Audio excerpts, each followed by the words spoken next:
दोस्तों एक बार फिर से हम आपके लिए SSC GD form fill up 2026 apply online process की अपडेट लेके आ चुके हैं। किस तरह से आप एसएससी कांस्टेबल जीडी के 25,487 खाली पदों के लिए अपने फॉर्म अप्लाई कर सकते हो। स्टेप बाय स्टेप कंप्लीट जानकारी आपको इस वीडियो में दी जाएगी। ऑनलाइन आवेदन करने का आपके पास बड़ा अवसर है। लास्ट डेट ऑनलाइन आवेदन करने की 31 दिसंबर 2025 है। कुछ ही दिन शेष रह गए हैं। आप जल्द से जल्द अपना फॉर्म अप्लाई कर ले। फॉर्म अप्लाई करते समय अगर आपके सामने कोई भी टेक्निकल प्रॉब्लम आ रही है तो उसका हल भी आपको इस वीडियो में मिल जाएगा। कैसे आप अपना फॉर्म रिजेक्ट होने से बचा सकते हो, किन कारणों से आपका एप्लीकेशन फॉर्म रिजेक्ट हो सकता है, पूरी प्रक्रिया आपको यहाँ पर दिखाई जाएगी। ऑनलाइन आवेदन करते समय आपको कोई भी ऐसी गलती या फिर मिस्टेक नहीं करनी होगी जिसको करने से आपका फॉर्म रिजेक्ट हो सकता है। फॉर्म अप्लाई करते समय आप अपना वन टाइम रजिस्ट्रेशन किस प्रकार से करोगे, किस तरह से आपको अपनी डिटेल फिल करनी होगी, क्वालिफिकेशन की डिटेल देनी होगी, एग्जामिनेशन सेंटर प्रेफरेंस आप कैसे दोगे, कैसे ऑर्गेनाइजेशन कोड प्रेफरेंस दोगे, किस तरह से आपको अपना फेस ऑथेंटिकेशन करना होगा, लाइव फोटो कैप्चर आप कैसे करोगे, डॉक्यूमेंट सिग्नेचर कैसे और कितने केबी में आपको अपलोड करने होंगे, फीस पेमेंट करते हुए रजिस्ट्रेशन से लेकर प्रिंट तक आपको किस तरह से अपना फॉर्म फिल कर लेना होगा। पूरी जानकारी के लिए आपको वीडियो शुरू से लेके एंड तक बिना स्किप किए हुए देखनी होगी। इस वीडियो को पूरा देखने पर ही आपके सभी सवाल और डाउट क्लियर होंगे। तो चलिए दोस्तों बिना कोई वक्त गंवाए शुरू करते हैं एसएससी जीडी फॉर्म फिलअप की पूरी जानकारी। फॉर्म भरने से पहले आपको सबसे पहले हमारी वेबसाइट आईएनडी सरकारी नौकरी के इस पेज पर विजिट करना होगा, जिसका लिंक आपको नीचे description plus first comment box में मिल जाएगा। और हमारे इस पेज पर विजिट करके आप यहां से एसएससी जीडी का फॉर्म अप्लाई कर सकते हो। स्टाफ सिलेक्शन कमीशन कर्मचारी चयन आयोग एसएससी की ओर से कांस्टेबल जीडी का नोटिफिकेशन रिलीज कर दिया गया है। 25,487 वैकेंसीज निकली हुई है। लास्ट डेट ऑनलाइन आवेदन करने की 31 दिसंबर 2025 है। 10वीं पास कैंडिडेट अप्लाई कर सकते हैं। 18 से 23 वर्ष आयु सीमा है। 100 रुपये एप्लीकेशन फीस है। SC/ST फीमेल को फीस जमा नहीं करनी होगी। ऑनलाइन मोड से आप फीस पेमेंट करोगे। Computer based exam, physical efficiency test, physical standard test और मेडिकल एग्जामिनेशन के आधार पे आपका सिलेक्शन होगा। फिजिकल की कंप्लीट डिटेल आप चेकआउट कर ले। ऑनलाइन आप ऑल इंडिया से अप्लाई कर सकते हो ssc.gov.in पोर्टल से। इंपोर्टेंट लिंक सेक्शन के अंतर्गत ऑफिशियल नोटिफिकेशन पीडीएफ लिंक पर क्लिक करके आप इसकी ये एडवर्टाइजमेंट की पीडीएफ डाउनलोड कर सकते हो। इसमें आपको आवेदन करने की डेट यहाँ पर दे दी गई है। साथ ही साथ यहाँ पर आपको कंप्यूटर बेस्ड एग्जाम की डेट यहाँ पर देखने को मिल जाएगी। कब से कब तक आप अपना करेक्शन कर सकते हो फॉर्म के अंतर्गत। यहाँ पर वैकेंसी की complete information force wise male और फीमेल के लिए कैटेगरी वाइज यहाँ पर दे दी गई है। आप पूरी जानकारी वैकेंसीज की चेकआउट कर ले। एज लिमिट की जानकारी, किस कैटेगरी के लिए कितने आयु सीमा में रिलैक्सेशन है वो भी आप चेकआउट कर ले। उसके बाद में यहाँ पर आपको इसमें क्वालिफिकेशन की डिटेल देखने को मिल जाएगी। 10th क्लास पास, मेट्रिकुलेशन पास कैंडिडेट इसके लिए अप्लाई कर सकते हैं। उसके बाद में एग्जामिनेशन सेंटर की आपको यहाँ पर ये पूरी टेबल दे दी गई है। ऑल ओवर इंडिया के अंतर्गत पूरे सेंटर आप चेकआउट कर ले। एग्जामिनेशन पैटर्न आपको यहाँ पर दिया गया है। साथ ही साथ सिलेबस भी आपको टॉपिक वाइज यहाँ पर ये पूरा डिटेल में प्रोवाइड करा दिया गया है। फिजिकल क्राइटेरिया की इंफॉर्मेशन आपको यहाँ पर देखने को मिल जाएगी। फॉर्म अप्लाई करने के लिए भी कुछ यहाँ पर आपको गाइडलाइंस दे दी गई है। रजिस्ट्रेशन से रिलेटेड आप यहाँ से सभी गाइडलाइन चेकआउट कर सकते हो। कैसे आपको अपना फेस ऑथेंटिकेशन करना होगा, लाइव फोटो कैप्चर आपको कैसे करना होगा, सभी डिटेल आपको यहाँ पर दे दी गई है। तो आवेदन करने से पहले आपको ऑफिशियल एडवर्टाइजमेंट की पीडीएफ पूरा रीड आउट करना अनिवार्य है। इसको पूरा पढ़ने से ही आपके सभी सवाल और डाउट क्लियर होंगे। पीडीएफ रीड आउट करने के बाद में आपको अप्लाई ऑनलाइन के इस लिंक पर क्लिक करना होगा, तो आपके सामने ऑनलाइन आवेदन करने का ये ऑफिशियल पोर्टल ओपन हो जाएगा। यहाँ पर आने के बाद आपको लॉगिन और रजिस्टर की स्टेप पर क्लिक करना है। उसके बाद आपके सामने कुछ इस तरह से पॉपअप शो होगा। अगर आपने एसएससी के इस पोर्टल पर पहले से अपना वन टाइम रजिस्ट्रेशन कर रखा है तो बस आपको अपना रजिस्ट्रेशन नंबर यहाँ पर एंटर करना है, अपना पासवर्ड आपको एंटर करना है, ये कैप्चा कोड आपको यहाँ पर एंटर करना है और लॉगिन की स्टेप पर क्लिक करते हुए आपको अपने डैशबोर्ड में लॉगिन करके अपना फॉर्म अप्लाई कर लेना है। और अगर आप अपना पासवर्ड भूल चुके हो तो आप फॉरगॉट पासवर्ड के इस ऑप्शन पर क्लिक करके अपना पासवर्ड भी यहाँ पर रिसेट कर सकते हो। और गाइज अगर आप एसएससी की किसी भी भर्ती के लिए फर्स्ट टाइम अप्लाई करने जा रहे हो तो सबसे पहले यहाँ पर आपको अपना रजिस्ट्रेशन करना होगा। उसके लिए आपको न्यू यूजर रजिस्टर नाउ का ये लिंक दिया गया है, आपको रजिस्टर नाउ के इस लिंक पर क्लिक करना है। उसके बाद आपके सामने यहाँ पर रजिस्ट्रेशन का प्रोसेस स्टार्ट हो जाएगा। यहाँ से आप अपना एसएससी की वेबसाइट पर वन टाइम रजिस्ट्रेशन कर सकते हो। यहाँ पर आने के बाद हम आपको बता दें, आपको 4 स्टेप कंप्लीट करने हैं, आपका ओटीआर कंप्लीट हो जाएगा। सबसे पहले यहाँ पर आपको अपनी पर्सनल डिटेल देनी है, फिर आपको अपना पासवर्ड यहाँ पर क्रिएट करना है, अपनी एडिशनल डिटेल देनी है, उसमें आपको अपनी नेशनैलिटी, एड्रेस और एजुकेशनल क्वालिफिकेशन की डिटेल देनी होगी। फिर यहाँ पर आपको अपनी डिटेल्स को डिक्लेयर करते हुए अपना रजिस्ट्रेशन कंप्लीट कर लेना है। तो इन 4 स्टेप्स को कंप्लीट करते हुए यहाँ पर आपको अपना ओटीआर कंप्लीट करना है। उसके लिए यहाँ पर अब आपको कंटिन्यू की स्टेप पर क्लिक कर देना है। जैसे ही आप स्टेप पर क्लिक करेंगे आपके सामने यहाँ पर रजिस्ट्रेशन का फॉर्म स्टार्ट हो जाएगा। यहाँ पर अब आपको सबसे पहले अपनी पर्सनल डिटेल देनी है। इसमें यहाँ पर सबसे पहले आपको ऑप्शन दिया गया है, क्या आपके पास यहाँ पर आधार कार्ड है। यहाँ पर एसएससी ने अब भर्तियों के लिए आधार कार्ड मस्ट कर दिया गया है। आधार प्रोसेस आपको इनेबल कर लेनी है। तो अगर आपके पास आधार है तो आप यस ऑप्शन सेलेक्ट करेंगे। और गाइस यहाँ पर अगर आपके पास आधार नहीं है उसके लिए भी ऑप्शन है। अगर यहाँ पर आपके पास आधार नहीं है तो आप नो ऑप्शन सेलेक्ट करेंगे। फिर यहाँ पर आपको अपने कुछ डॉक्यूमेंट्स अपलोड करने होंगे, जैसे कि यहाँ पर आपको अपना नेम प्रूफ डॉक्यूमेंट अपलोड करना होगा। उसमें आपको अपना Aadhaar card, voter ID card, PAN card, driving licence, government ID card या फिर गवर्नमेंट सर्विस आइडेंटिटी कार्ड आपको अपलोड करना होगा, या फिर आपका पेंशन कोई डॉक्यूमेंट, पेंशन डॉक्यूमेंट भी आप अपलोड कर सकते हैं। आप चूज फाइल बटन पर क्लिक करें, फाइल को सिलेक्ट करें और इनमें से कोई भी डॉक्यूमेंट आप अपना अपलोड कर दें। उसके बाद यहाँ पर आपको अपना date of birth proof certificate upload करना है। इसमें आपका बर्थ सर्टिफिकेट हो सकता है, स्कूल लिविंग सर्टिफिकेट हो सकता है, certificate of date of issued by gazetted officer या फिर आधार कार्ड यहाँ पर आपको अपलोड करना है चूज फाइल के ऑप्शन पर क्लिक करते हुए। उसके बाद यहाँ पर आपको अपना एड्रेस प्रूफ अपलोड करना होगा। यहाँ पर ये डॉक्यूमेंट आपको उन केस में अपलोड करने हैं अगर आपके पास आधार नहीं है।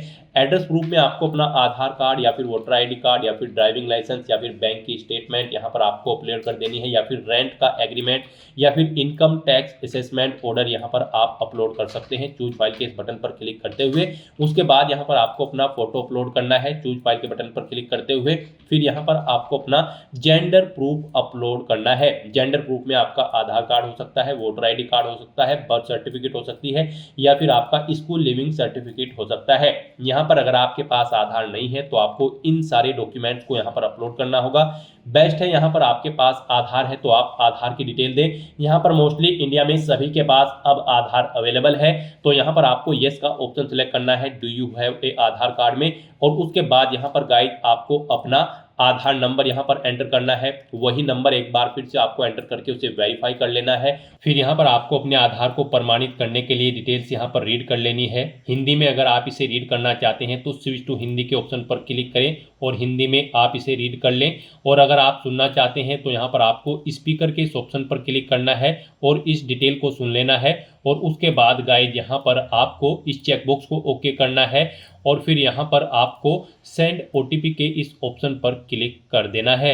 फिर आपके रजिस्टर्ड मोबाइल नंबर पर जिससे आपका आधार लिंक है उस पर एक ओटीपी आएगा, वो ओटीपी आपको यहाँ पर एंटर करना है। और फिर गाइज आपको वेरीफाई ओटीपी के ऑप्शन पर क्लिक करके अपना आधार वेरीफाई कर लेना है। फिर आपके सामने यहाँ पर शो हो जाएगा आपका आधार सक्सेसफुली वेरीफाइड हो चुका है। ग्रीन कलर में आपको वेरीफाइड का ऑप्शन यहाँ पर मिल जाएगा। उसके बाद गाइज यहाँ पर आपको अपना नाम एंटर करना है अपनी 10वीं की मार्कशीट के अकॉर्डिंग। फिर आपको वही नाम एक बार फिर से एंटर करके वेरीफाई कर लेना है।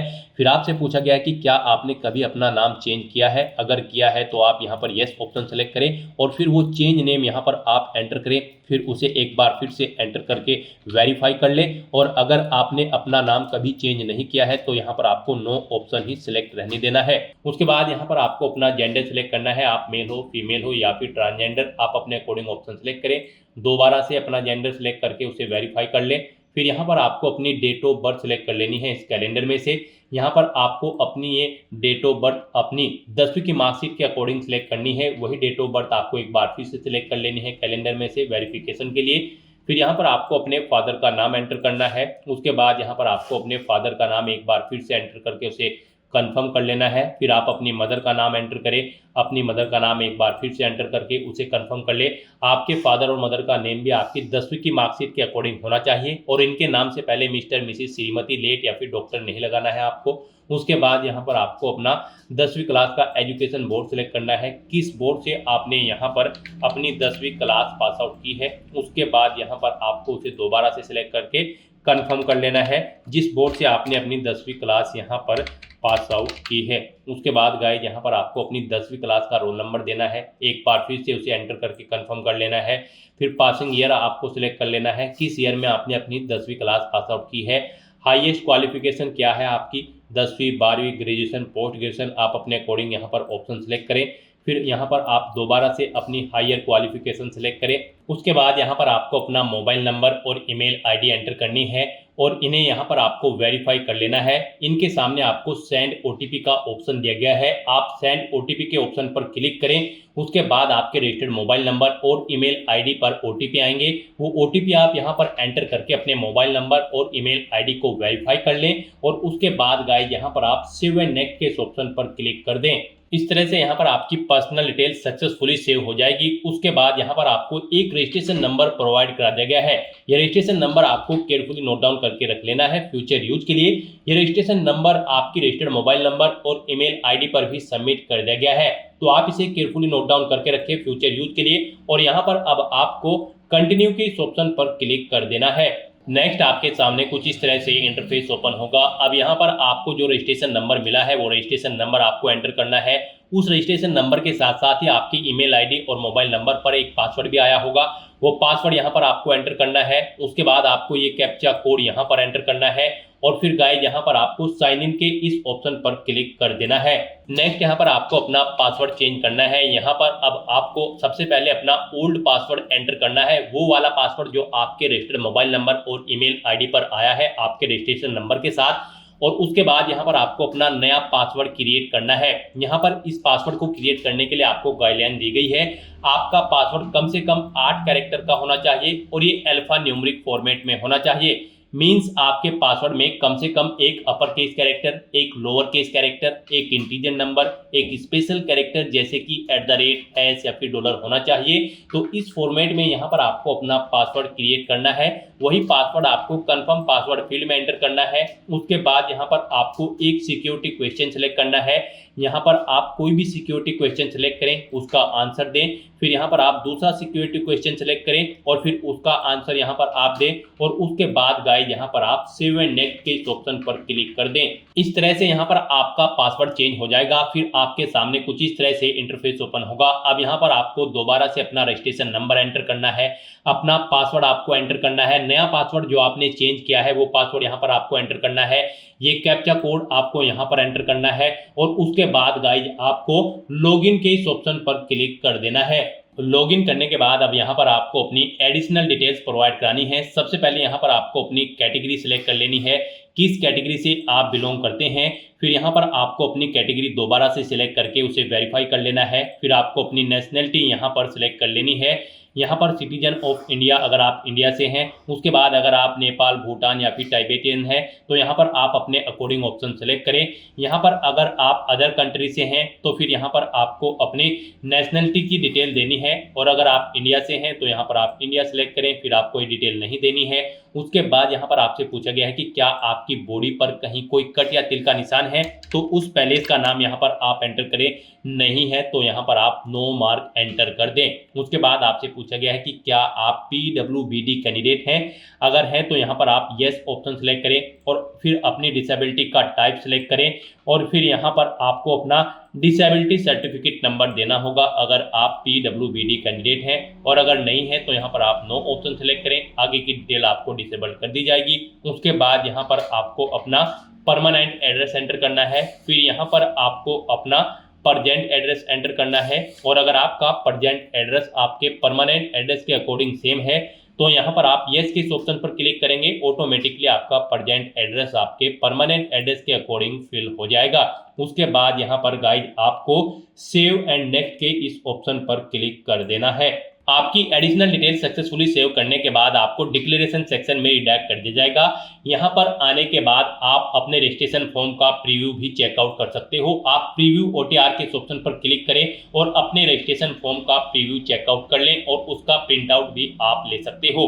और फिर यहाँ पर अब गाइज आपको आई एग्री के चेकबॉक्स को ओके करना है और उसके बाद आपको डिक्लेयर के ऑप्शन पर क्लिक कर देना है। इस तरह से यहाँ पर आपका SSC one time registration successfully complete हो चुका है। आपको आपके डैशबोर्ड में डायरेक्ट कर दिया गया है। फिर यहाँ पर आपको अपने डैशबोर्ड में लाइव एग्जामिनेशन के इस टैब पर क्लिक करना है। उसके बाद आपके सामने कुछ इस तरह से इंटरफेस शो होगा। अब यहाँ पर आपको constable GD in CAPFS SSF and rifleman GD in Assam Rifles examination 2026 के इस सेक्शन में आना है। और कांस्टेबल जीडी की इस भर्ती पर अप्लाई करने के लिए बस यहाँ पर अब आपको अप्लाई की स्टेप पर क्लिक करना है। फिर आपके सामने ये कुछ जनरल इंस्ट्रक्शंस ओपन होंगे। आपको इन्हें वन बाय वन करके केयरफुली रीड आउट कर लेना है और उसके बाद फिर आपको गाइड यहाँ पर फिल फॉर्म के इस ऑप्शन पर क्लिक करना है। फिर आपके सामने कुछ इस तरह से इंटरफेस ओपन होगा। यहाँ पर आपको आपकी पर्सनल डिटेल ऑटोमेटिकली फिर मिल जाएगी। यहाँ पर आपको आपकी सभी डिटेल्स कॉलम 1 से 18 तक की ऑटोमेटिकली फिर मिलेगी, जो कि आपके OTR से फैच कर ली गई है। आपको सभी डिटेल्स केयरफुली चेकआउट करनी है। इस पेज को नीचे स्क्रॉल डाउन करना है और फिर यहाँ पर आपको नेक्स्ट के इस ऑप्शन पर क्लिक कर देना है। नेक्स्ट यहाँ पर आपको अपनी एजुकेशनल क्वालिफिकेशन की डिटेल देनी है। गाइज यहाँ पर सबसे पहले आपको अपनी हाईएस्ट क्वालिफिकेशन सेलेक्ट करनी है। आपकी जो भी हायर क्वालिफिकेशन है आप उसे यहाँ पर सेलेक्ट करें। उसके बाद यहाँ पर आपको कांस्टेबल जीडी की इस भर्ती में पार्टिसिपेट करने के लिए जो क्वालिफाइंग एजुकेशनल क्वालिफिकेशन है, यानी कि इस भर्ती में पार्टिसिपेट करने के लिए आपका 10वीं क्लास पास आउट होना जरूरी है, कम से कम किसी वेल रिकॉग्नाइज्ड बोर्ड या फिर स्कूल से। तो वो क्वालिफिकेशन यहाँ पर आपको ऑटोमेटिकली फिर मिलेगी। यहाँ पर जो इस भर्ती में अप्लाई करने के लिए रिक्वायर्ड क्वालिफाइंग एजुकेशनल क्वालिफिकेशन है वो यहाँ पर आपको ऑटोमेटिकली फिर मिलेगी। यहाँ पर आपने OTR में जो अपनी डिटेल प्रोवाइड कराई है 10वीं की या फिर 12वीं की या फिर ग्रेजुएशन की, यानी कि अपनी क्वालिफिकेशन की जो भी डिटेल आपने OTR में प्रोवाइड कराई है उससे यहाँ पर आपकी डिटेल फैच कर ली गई है। जैसे कि आपका पासिंग ईयर, स्टेट, आपके बोर्ड का नाम, बाकी की सभी डिटेल्स यहाँ पर आपकी क्वालिफिकेशन की आपके OTR से फैच कर ली गई है। बस अब आपको इस पेज को नीचे स्क्रॉल डाउन करना है और यहाँ पर अब आपको अपनी 10वीं की परसेंटेज एंटर कर देनी है। कितने % मार्क्स आपने 10वीं क्लास में ऑब्टेन किए थे, और अगर आपने अपनी 10वीं क्लास कोविड-19 के दौरान पास आउट की थी तो फिर यहाँ पर आपको NA एंटर कर देना है। CGPA में अगर आपके मार्क्स हैं तो आप अपना CGPA यहाँ पर एंटर कर देंगे। इस तरह से अपनी क्वालिफिकेशन की डिटेल यहाँ पर प्रोवाइड कराने के बाद फिर आपको सेव एंड नेक्स्ट के इस ऑप्शन पर क्लिक करना है। नेक्स्ट यहाँ पर आपको अपनी कुछ एडिशनल इन्फॉर्मेशन देनी है। यहाँ पर आपसे पूछा गया है कि क्या आप EX सर्विसमैन हैं या फिर आपने सर्विस की है आर्म फोर्सेज में। अगर की है तो आप येस ऑप्शन सेलेक्ट करेंगे। ज्वाइनिंग डेट आप सेलेक्ट करेंगे। डिस्चार्ज डेट यहाँ पर आप सेलेक्ट करेंगे। इनके अकॉर्डिंग आपकी सर्विस की लेंथ कैलकुलेट करके यहाँ पर आपको शो कर दी जाएगी। और अगर आप EX सर्विसमैन या फिर आर्म फोर्सेज में सर्विस नहीं करते थे तो बस आपको नो ऑप्शन सेलेक्ट करना है। फिर यहाँ पर आपसे पूछा गया है कि क्या आप एज में रिलैक्सेशन चाहते हैं। अगर चाहते हैं तो आप येस करेंगे। अपना एज रिलैक्सेशन कोड यहाँ पर सेलेक्ट करेंगे। नहीं चाहते हैं तो आप नो ऑप्शन सेलेक्ट करेंगे। फिर यहाँ पर आपसे पूछा गया है कि क्या आप अपनी पर्सनल इन्फॉर्मेशन को एक्सेस करने के लिए अथॉरिटी देते हैं SSC को इस जॉब अपॉर्चुनिटी के लिए। तो यहाँ पर आपको येस या नो अपने अकॉर्डिंग ऑप्शन सेलेक्ट करना है और उसके बाद फिर गाइज आपको यहाँ पर सेव एंड नेक्स्ट के इस ऑप्शन पर क्लिक कर देना है। नेक्स्ट यहाँ पर आपको अपनी कुछ और एडिशनल इन्फॉर्मेशन देनी है। यहाँ पर अब आपको अपने एग्जामिनेशन सेंटर सेलेक्ट करने हैं। 3 एग्जामिनेशन सेंटर यहाँ पर आपको सेलेक्ट करने हैं। आप यहाँ पर जिस सेंटर को फर्स्ट नंबर पर प्रेफरेंस देना चाहते हैं उसे फर्स्ट नंबर पर सिलेक्ट करें।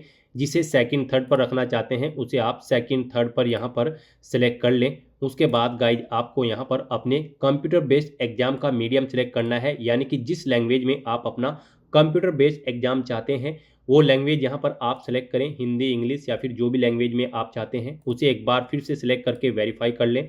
फिर आपसे पूछा गया है कि क्या आपके पास NCC का सर्टिफिकेट है। अगर है तो आप यस करेंगे।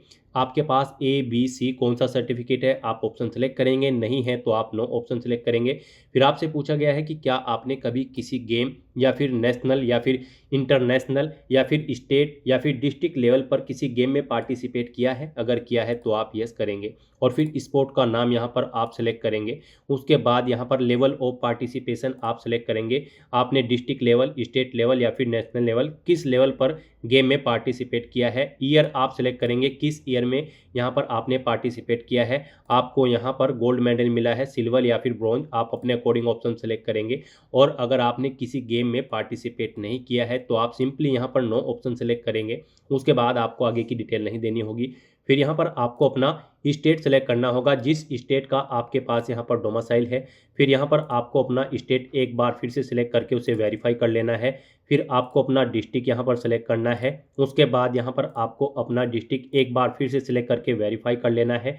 फिर यहाँ पर आपसे पूछा गया है कि क्या आप अपने ओरिजिनल स्टेट से किसी दूसरे स्टेट में माइग्रेट हुए हैं, अगर हुए हैं तो आप यस करेंगे और फिर यहाँ पर आप ऑप्शन सेलेक्ट करेंगे उसके अकॉर्डिंग।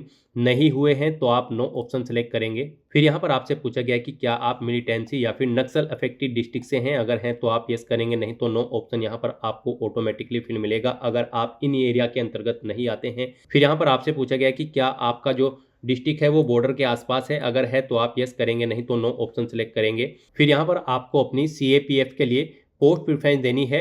गाइज यहाँ पर आप पारा नंबर 14.9 में जाकर चेकआउट कर सकते हो किसके लिए क्या पोस्ट प्रेफरेंस है, आपको यहाँ पर बता दिया गया है। अगर आप यहाँ पर BSF को फर्स्ट नंबर पर रखना चाहते हैं तो यहाँ पर आप फर्स्ट कॉलम में A ऑप्शन एंटर करेंगे और यहाँ पर अगर आप सेकंड नंबर पर CRPF को रखना चाहते हैं तो यहाँ पर आप सेकंड कॉलम में C एंटर करेंगे। यानी कि यहाँ पर नोटिफिकेशन में जिसके सामने जो भी कोड दिया गया है ABC, आप उसे जिस स्थान पर प्रेफरेंस देना चाहते हैं उस स्थान पर यहाँ पर आप एंटर करेंगे ABC।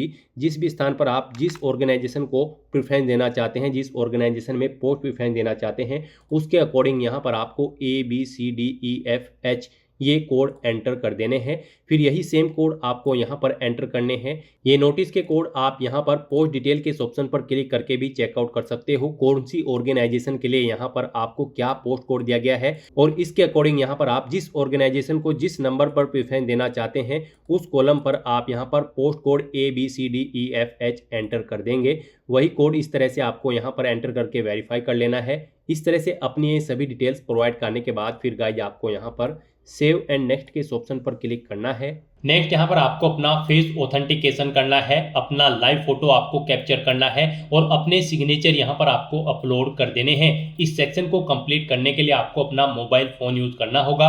आप अपने गूगल प्ले स्टोर पर जाएं मोबाइल फोन पर और फिर वहां पर आप माई SSC का ऐप डाउनलोड कर लें और उसे फिर आप इंस्टॉल कर लें। उसे इंस्टॉल करने के बाद गाइज आपको यहाँ पर अपनी एक और ऐप इंस्टॉल करनी होगी अपने मोबाइल फोन पर ही।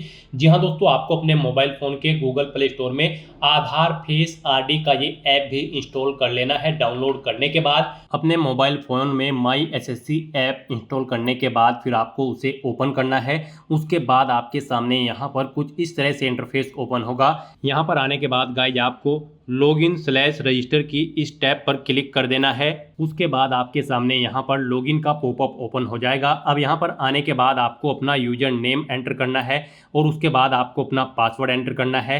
आपको ये यूजर नेम और पासवर्ड वही एंटर करना है जो आपने SSC की वेबसाइट पर वन टाइम रजिस्ट्रेशन करते हुए क्रिएट किया था। उसके बाद आपको ये कैप्चा कोड यहाँ पर एंटर करना है और फिर गाइज आपको लॉगिन की इस टैब पर क्लिक करते हुए अपने डैशबोर्ड में लॉगिन कर लेना है। फिर यहाँ पर आपका डैशबोर्ड आपके सामने शो हो जाएगा। यहाँ पर आने के बाद अब आपको डैशबोर्ड के इस ऑप्शन पर क्लिक करना है। यहाँ पर आने के बाद में आपको माई एप्लीकेशन की इस टैब पर क्लिक करना है। फिर यहाँ पर आपके सामने जो भी करंट में वैकेंसी चल रही है उनकी लिस्ट शो कर दी जाएगी। आप यहाँ पर SSC की जिस भी भर्ती के लिए अप्लाई करना चाहते हैं उसी भर्ती के लिए आपको कंटिन्यू की टैब पर क्लिक करना होगा। यहाँ पर आपको आपकी पर्सनल डिटेल शो कर दी जाएगी। इसी तरह से आपको एजुकेशनल डिटेल शो कर दी जाएगी। उसके बाद में एडिशनल इंफॉर्मेशन शो कर दी जाएगी और उसके बाद में आधार ऑथेंटिकेशन वेरिफिकेशन की डिटेल शो की जाएगी। तो आपको सेव एंड नेक्स्ट की टैब पर क्लिक करते हुए step by step Aadhaar authentication verification के सेक्शन में आना होगा। यहाँ पर आने के बाद में आपको इस चेकबॉक्स को ओके करना होगा